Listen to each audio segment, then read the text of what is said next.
मैं डॉक्टर प्रमाण दास, संस्कृत MA, सहायक प्रोफेसर, चित्तनारायण कामाख्या संस्कृत महाविद्यालय महरेल मधुबनी। दिनांक 14/10/2020 ईस्वी। प्रिय छात्र एवं छात्राओं, अनुवाद प्रथम पर शास्त्रीय तिथि खंड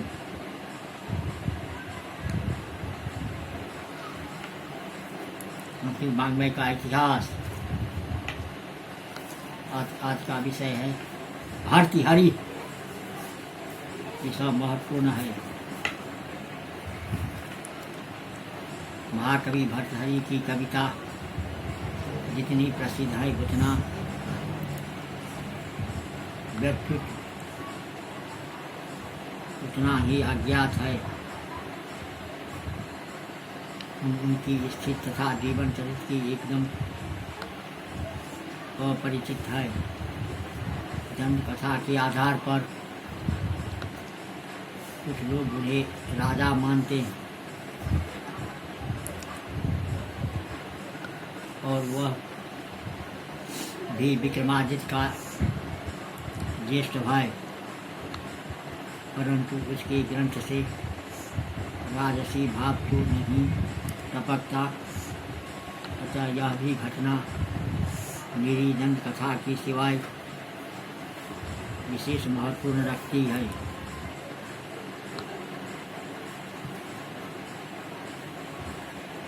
अधिकांश विद्वान उन्हें महावैयाकरण भर्तृहरि से अभिन्न मानते हैं, परंतु इसके लिए भी पोषक प्रमाण प्रस्तुत नहीं है। पश्चिमी शोधक लोग चीनी यात्री इति सिंह के कथन में आस्था रखते हुए भर्तृहरि को बौद्ध मानते हैं, जो गृहस्थी और सन्यासी जीवन के बीच 7 बार इधर से उधर डोलते रहे और उनके शतकों का अनुशीलन डंके की चोट बदलाता है कि इनका लौकिक वैदिक धर्मावलंबी ही नहीं बल्कि पूरा अद्वैतवादी था। वैदिक धर्म के आचार विचार पद्धति तथा प्रक्रिया पर उन्हें पूरा विश्वास तथा आग्रह था। उनका समय लगभग 7वीं शताब्दी में पड़ता है। भर्तृहरि के 3 शतक हैं: नीति शतक, श्रृंगार शतक, वैराग्य शतक। पहला नीति शतक, दूसरा श्रृंगार शतक, तीसरा वैराग्य शतक।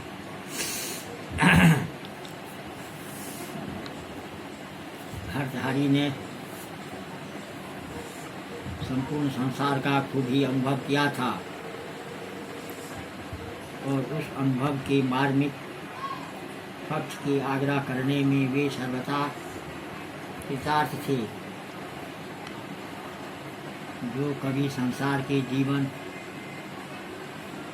रहता हुआ अपने अनुभव के बल पर उसके हृदय को समझने तथा कविता में सुचारू रूप देने में समर्थ होता है, वही सच्चा लोकप्रिय कवि होता है। इस दृष्टि से भर्तृहरि सचमुच जनता के कवि हैं, जिनकी सुख दृष्टि संसार की छोटी से छोटी वस्तु को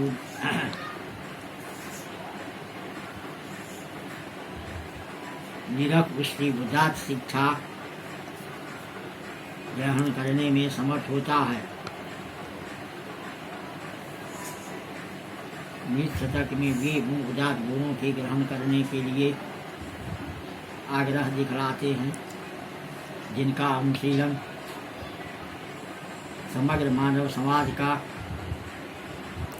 परम मंगल साधक है। वे मनुष्य जीवन को सद्गुणों के उपार्जन से सफल बनाने के पक्ष में हैं।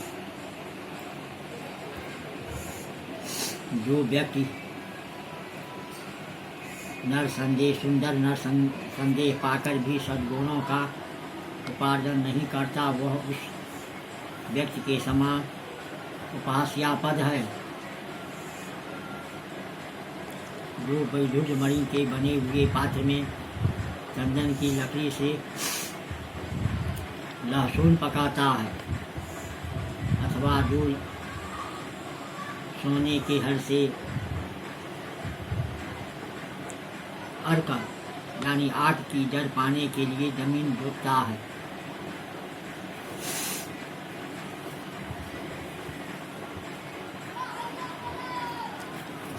भर्तृहरि की दृष्टि में वही वास्तव में सज्जन है जो दूसरों के परमाण के समान छोटे गुण को पर्वत के समान मानकर अपने चित्त में परम संतोष का अनुभव करता है। परगुण परमानंद पर्वती किच नित्यम निज हृदय विकसंत संति संत त्रियंत।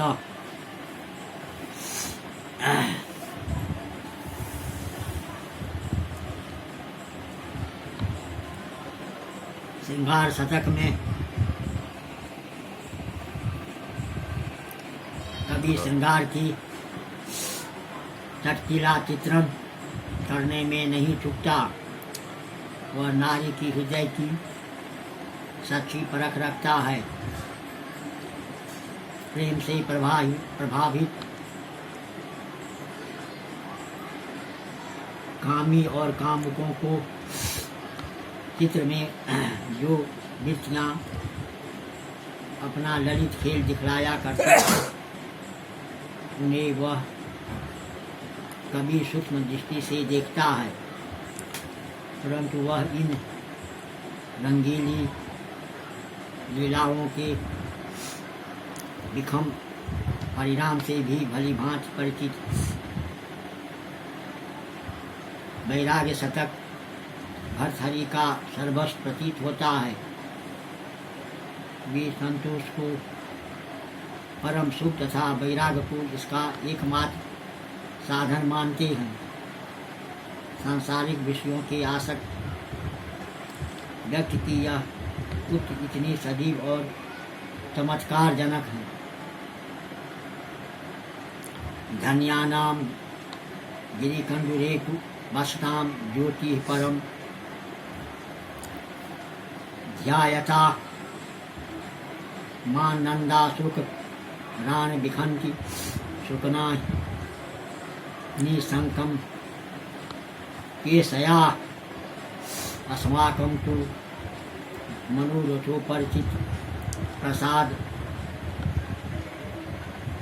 बापी तटकीरा कानन तीली कौतुक दुखा मायु परम शिक्षति।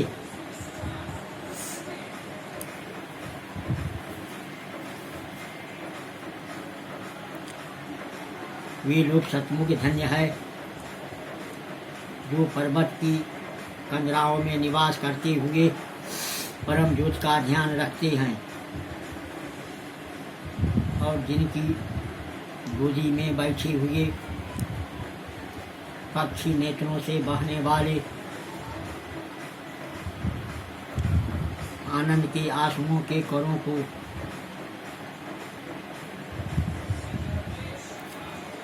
पिया करते हैं, परंतु मनोरथ के बनाए गए महल बावली और उपवन में विहार करने से हमारी आयु दिन प्रतिदिन क्षीण होती जाती है। सांसारिक पुरुष रात दिन गृहस्थों की चिंता में डूबा हुआ अपना व्यर्थ जीवन बिताया करता है।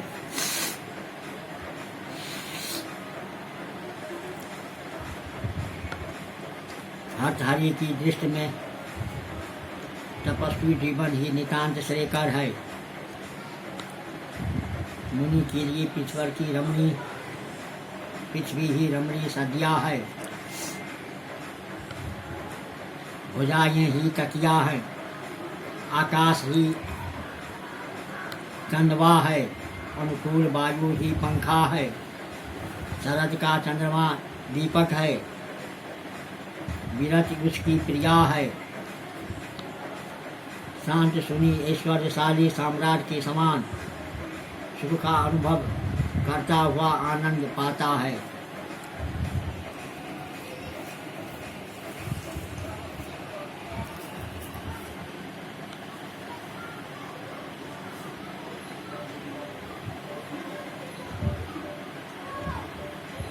मयि रम्या सज्या विपुलमुपधानं भुजलता वितानं चाकाशं व्यञ्जनमनुकुलो अयं नीलः सरस्तन्द्रुदीपो विरतिवनिता संगमुदितः सुखी शांत सेति मुनिरत नुभूत नृप इव।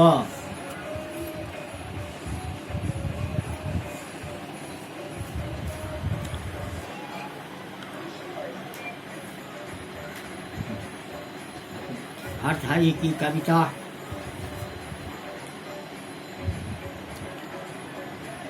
एक इतनी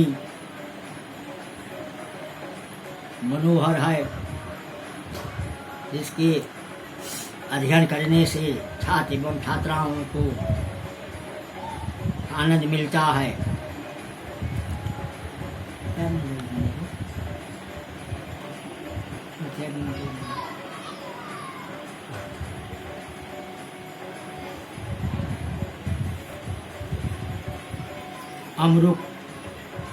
अमरुक कवि की कविता जितनी विख्यात है उतना ही उनका व्यक्ति प्रसिद्ध है। उनके देश और काल का ठीक निर्णय अभी तक न हो पाया है। उनके समय के विषय में हम इतना ही जानते हैं कि वे नवम शताब्दी से पूर्व विद्यमान थे, क्योंकि आनंद वर्धन ने दुनिया लोक में उनके मुक्ता की मुक्त कंठ से प्रशंसा की है। मुक्ति हुई प्रबंधि फिर रसबंधन विवेशिना कवियो दृश्यंती तथा अमरुकस कवि मुक्त का श्रृंगार निंदिना प्रबंधाय मारह प्रसिद्धा एवं। यह प्रशंसा किसी साधारण पुरुष के आलोचक न होकर के एक अलंकारिक शिरोमणि की है। उनकी समझ में अमरुक के मुक्तक इतने रस और भाव से भरे हुए हैं कि अल्पकाल होने पर भी प्रबंध से समता रखते हैं। यह प्रशंसा तो बहुत बड़ी है, सुंदर है, सच्ची है। 1000 वर्षों से अधिक होते आए इन पद्यों की साहित्यिक सुखमा पर विदग्ध समाज आज भी उसकी प्रचार देखता है जिस प्रकार वह पहले रिश्ता था।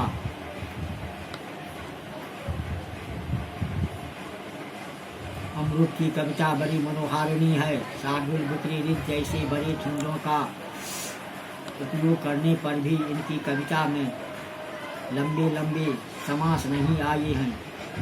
अमरुक शब्द कवि नहीं है, रस कवि हैं। इनकी कविताएं मनोरम श्रृंगार से लबालब भरी हैं।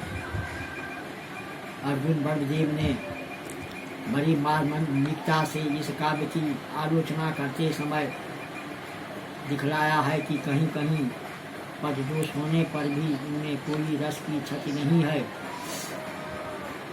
भला रस कभी कभी पद विन्यास के झमेले में पड़ता है, उसके लिए पद बेहलता स्वरूप वांछनीय होती है।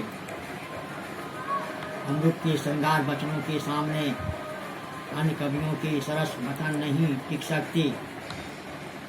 आनंद वर्धन का कथन यथार्थ है कि इनके एक एक पद पूरे प्रबंध के समान है। जितने भाव एक छोटे प्रबंध में दिखाकर जा सकते हैं अमृत ने उसने भाव एक छोटे पद में दिखलाया है। वास्तव में उन्होंने गागर में सागर भरने की लौकिक चरितार्थ की है। इन्होंने प्रेम का दीता दागता चित्र खींचा है।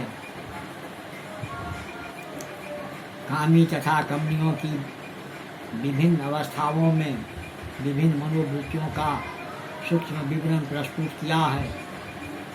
कहीं पर पति को परदेश करने के लिए तैयार देखकर कामनी की हृदय विहलता का चित्र है, तो कहीं पति के शुभागमन के समाचार सुनकर अन्य प्रत्यम से हर्ष की अभिव्यक्त करने वाली सुंदरी का कमनीय वर्णन है।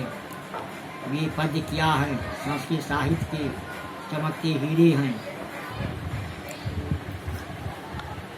आलोचकों ने ये पद्यों को साहित्य की कसौटी पर कसा है और उन्हें चमकता खरा सोना पाया है। ये ध्वनि के सुंदर नमूने हैं। इनके कारण अमृत ने प्रतिभा संपन्न महाकवि होने में तनिक भी संदेह नहीं रखता।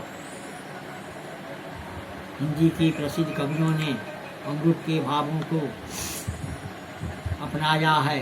बिहारी के दोहों में कहीं कहीं इनकी छाया दिख पड़ती है, परंतु पद्माकर ने तो अपने जगत विनोद में इनका सुंदर अनुवाद कर इन्हें बिल्कुल अपना लिया है।